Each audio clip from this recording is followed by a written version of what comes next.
Alright guys, that's Kremp again, so I hope you're doing well and enjoying your day so far. Major news arriving in the CDL yesterday with the future as to what Clayster is going to be up to. Not that long ago, Clay confirmed his official retirement from the Call of Duty League. Many expected that he was going to go to the desk next season and become effectively an analyst for the league, as he has done for the last couple of events. But no, the opportunity has arisen for Clay to become the head coach, it seems, of the new Vegas Falcons Call of Duty team. That Saudi roster that Clay, three-time world champion, will try and lead to serious success. How's he going to get on? Is Clay the perfect man to give these guys the direction that they need? Or is Clay cooking up a masterclass where somehow he returned to the starting roster? Very much intriguing your thoughts in the comments below. Hit the like button if you enjoy. Subscribe if you're new as always. We are going to begin here because yesterday there were some changes made to Black Ops 6 which have not necessarily done the intended thing. There's some bugs right now with the ARs. They take loads of bullets to kill. Here's the aims. It takes 6 shots to kill. The pistol is better than that. Now, does that mean we're going to get a pistol meta? No. The pistol's still pretty good, but look, we're not going to see the assault rifles gone. What we are, however, likely going to see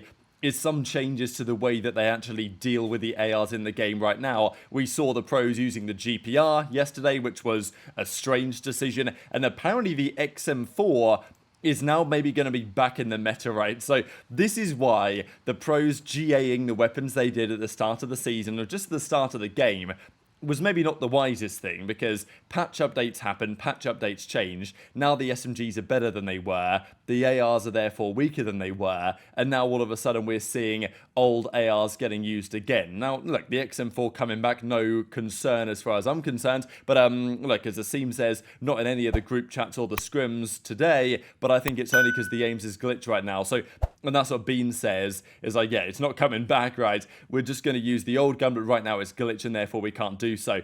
However, from the SMG perspective, we have seen some attempted changes. Now, the meta, as Dashy and some of the other OpTic guys said yesterday, they're not too unhappy with it, really. The meta as it stands with, you know, the aims and then the Jackal seems reasonably okay. But the Sorg is in the game now, and they wanted to give it a go, as did the Krig as well. We'll get into some reaction to that in a second.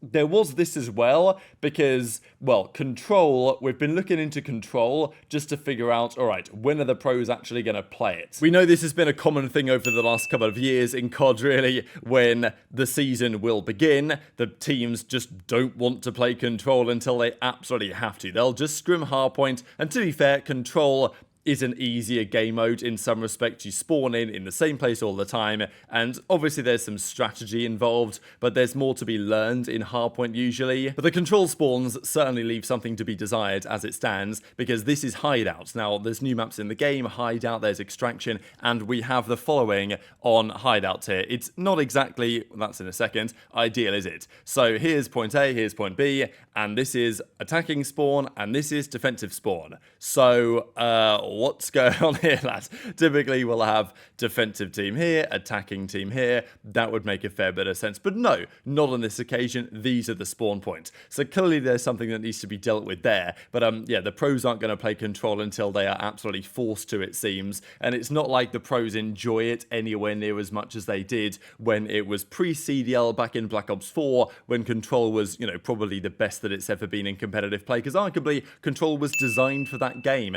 When it's come back in recent titles, not quite so convincing. Then again, it would capture the flag be better. I'm unfortunately not convinced that that would be true. There's some more discussion though on the Sorg or the Krig. So the Sorg was tried, a Black Ops 4 weapon brought back into this game. It seems that the pros simply believe that the Jackal is better. Now, the Sorg, and to be fair, that sounds about right to me, but the Sorg may get better over time. Some pros may prefer it. I'd love to have a world in which we could have a Jackal, which is more like an MSMC. I always kind of looked back at Black Ops 2 as being the best example of an SMG meta, where the MSMC would be the best. It would kill, you know, obviously the most consistently. It shot a bit slower, something like 720 RPM with good damage, very high damage, of course, for an SMG. That was the go-to weapon. But other weapons, such as the MP7, which had, you know, similar time to kill, but a 900-ish RPM fire rate, and it would obviously kill in, you know, 1 or 2 more shots, depending on the range type thing. That was also a viable gun. Not many pros really used it. It was largely Rambo that quite liked the MP7 in that game, but the Scorpion was kind of similar. We know that Scump used the Scorpion famously on stuff like Slums, for example. You know, Scumpy's getting cross-map kills with the Scorpion. Another faster fire rate gun, 1200 or so RPM, lower fire rate, harder to control the recoil, but equally balanced. So I'd love to have a world in which the Jackal and the Sword get equally strong. It's just one fires a bit slower, one fires a bit faster, and they balance out the time to kill with handling characteristics and with damage and stuff like that. So that maybe is a possibility, because I'd really love to live in a world again where the SMGs are choosing what SMG they want based on pure personal preference, and it's basically not been that for a very long time now. So the pros seem to say the Jackal's just better, that's why we are running it for now, but and the Krig, however, is just too strong. So as Envoy says, Jackal is better than the Sorg. People used it today in scrims, at least us and our opponents. We got told it's chalked though, so apparently FaZe were informed that, yeah, this is chalked, they're not going to be using the Sorg at all. We didn't even get to use them. How do they play? Only tried the Sorg. Jackal just felt straight up better from the feel of it, and you know, this was the tweet from Crowder, who said, nah, they got cooked before we even got to scrim today. So the implication being that at least FaZe were told that, yeah, these guns are already out of the meta. Now the Krig apparently has already been GA'd, which is actually quite impressive,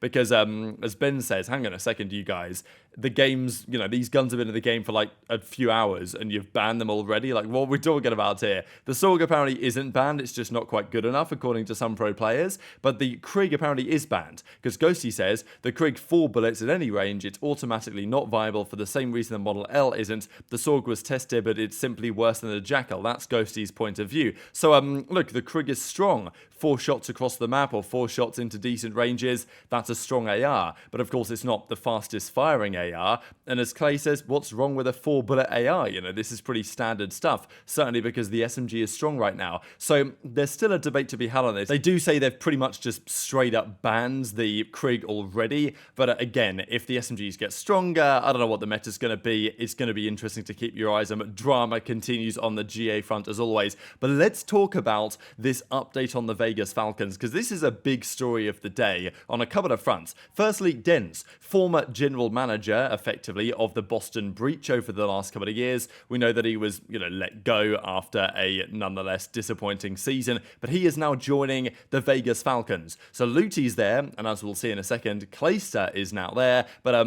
we know that they are, well, needing someone such as Denz here to make the transition work from KSA, the Kingdom of Saudi Arabia, over to the USA, right? Because those guys have to move out there. Like, I'm pretty sure as it stands, that team for the new season, King of Body, Xnid, Khalid, and Roxas, that's the 4 guys, they are still scrimming from Saudi. They're trying to get to the States, I imagine, as soon as possible. I'm sure that it's coming soon, and they're going to be representing Vegas as the Falcons. But Denz is coming in as the head of operations, Luti's staying over as there as one of the coaches, and the other coach is going to be Clayster. Now, this is a really big deal, and I think honestly could work out phenomenally for both parties.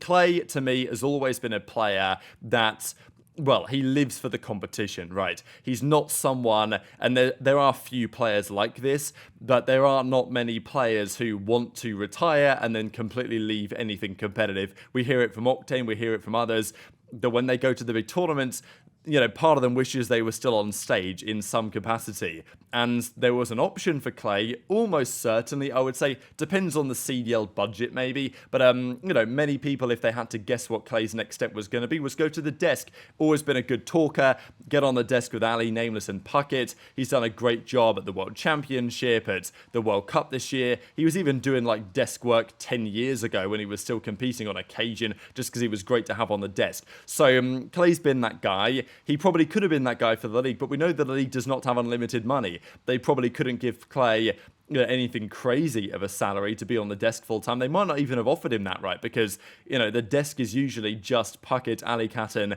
Nameless during the regular season matches. They don't tend to do 4 people desks for the regular season. They just do it for the majors. So would they even have would they have a good offer to give to Clay for that? And even if he had got one, would he have taken it given the alternative? So this is now where the Falcons come into play. We know they've got money. We know they want to try and make this Saudi team work. I think certainly Xnid seems pretty talented. King of Body's a name that's gone around for a few years. There's some talent there too. Roxas, Khalid, you know, both of these guys have shown some promise, but the idea is that they want to take those guys and bring them to the COD League and actually make it work on a top level. Now, whether that actually works is a question, but they're hiring the talent to try and make it happen because Clay is coming in. So we know that Clay knows a thing or two about how to win in competitive Call of Duty, and he also can be a pretty, you know, harsh critic, and also is someone who will be respected massively by the players on that team. Looty was a player for a while and has worked clearly a great job with those Falcons guys over the last couple of seasons, but at the end of the day,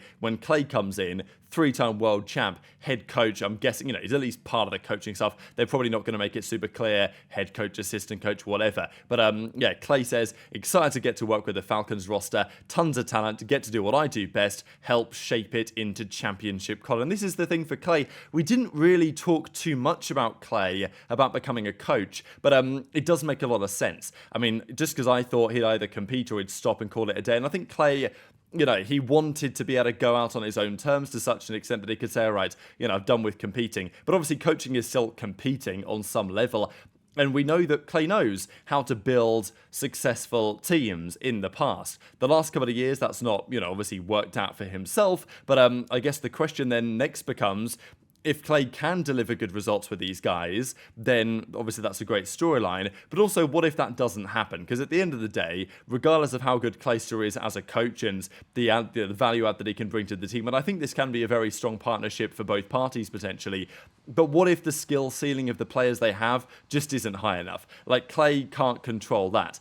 And I think that's the question down the line, because of what Falcons and just Saudi organizations in general have done in other esports, is to say, okay, well, maybe in a year or two, we don't maybe keep this whole team, maybe we let go of 2 of the players or whatever, and they bring on some more proven talent from another region, shall we say, let's say the North American region.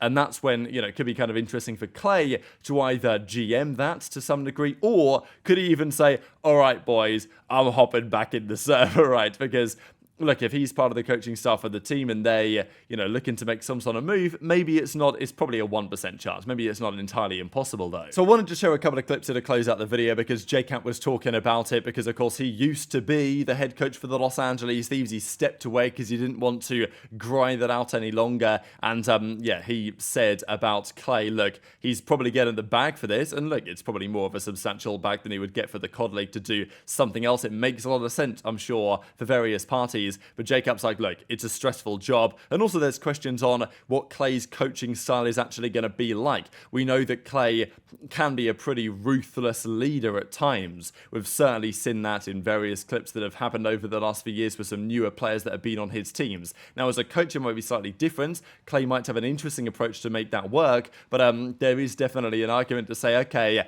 how is Clay, you know, going to be received as a coach by those players? But I'm sure the respect is going to be there. And that arguably is step 1 to making a relationship like that work. So very much interested in your thoughts in the comments below. Hit the like button if you enjoyed. Subscribe if you're new. Take care. And I'll see you next time. Clayster coaching the Falcons. That sounds like an absolute bag, if that's true. Wait, Clay announced he's coaching the Falcons? Yeah, that's what chat was saying. Let's get it, Clay. Fucking with that. Those poor kids are about to be demoralized. Wait, why? When Clay puts them in their place and shit. Blue Banks? What? He's coming at him? Oh, yeah. Oh, yeah. Yo, Exnid, why the fuck did you just chow that, brother? First reactions, not the desk. Coach Clayster. I'm surprised. You know, I hope that man got his bag because He gonna lose full. like I said, it Yeah, I was is about a to say that he stressful- is gonna lose his He's shit. it is a stressful job. They don't even and- NA yet. Yeah, we'll see. You know, people have low expectations for the Falcons team. Respectfully, I don't know what to think of them. I mean, I don't think they're going to be an elite team, obviously, but you know, if they are towards the bottom, that will be very stressful for Clay. So hopefully he makes it work and it goes well.